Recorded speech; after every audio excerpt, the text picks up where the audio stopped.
deste libro sexa para a programación das bibliotecas municipais de Ames, porque as bibliotecas son espazos onde pasei moitas horas da miña vida, nun tempo foron para min prácticamente como a miña segunda casa.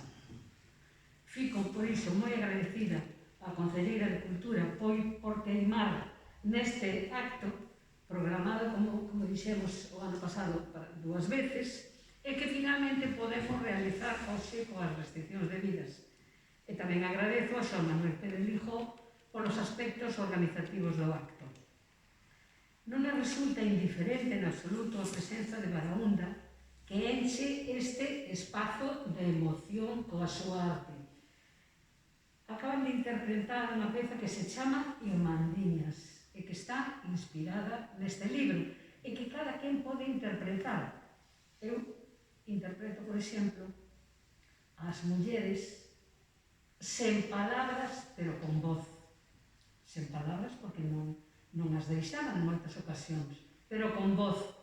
Voz que é máis forte, vai subindo nos tempos da República e ao final queda medio apagada.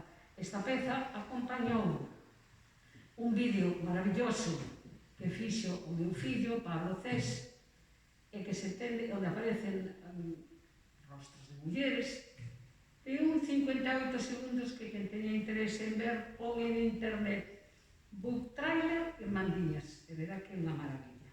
Ben, eu quería dicir só 2 palabriñas para que non coñeza a Barahunda, 2 palabriñas de Elena de Alfonso e José Lara Gruñeiro, que naceron en Madrid, e desde hai algo máis de 10 anos viven na aldea de Aguín, Rianxo, cunha importante trayectoria artística de 21 anos, trasladáronse a Galiza, que foi un punto de inflexión na súa vida, na súa carreira, e, como eles mesmo din, trasladáronse a Galiza por amor, porque namoraron dela, abrazáronse á terra, abrazáronse ás xentes, abrazáronse á lingua, falan galego, compoñen en galego, e desde que están aquí xa editaron todos os discos, múdanse os ventos, e onde vai o mar e andan cun terceiro maravilloso.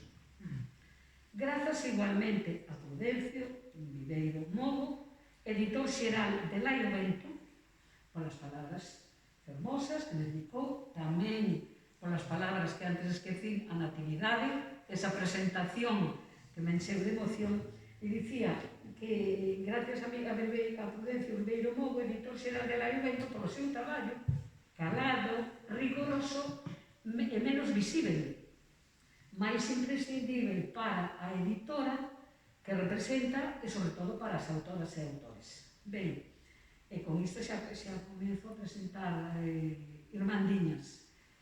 Cando preparaba o capítulo de María Miramontes, que era o capítulo 3º, utilicei un texto de Otero Pedrallo que me encantou. Refírese nel ao número 15 da Rúa do Vilar, tamén é o número 15 actual, onde estivo a imprenta e a editorial Nos, unha imprenta onde tanto Ángel Casal, alcalde de Santiago naquele momento, no ano 36, como María Miramontes, traballaban e batallaban co vencemento das letras. E dicía Otero que os libros que saían do prelo de Nos eran como dornas, velas ou zocas que levaban o vento e o camiño de Galiza neles. Pois oxalá que estas irmandiñas, as miñas irmandiñas, que xa son vosas tamén, porque desde o momento que un libro sae do prelo, xa deixa de ser da autora ou do autor, e oxalá que leven tamén ese vento.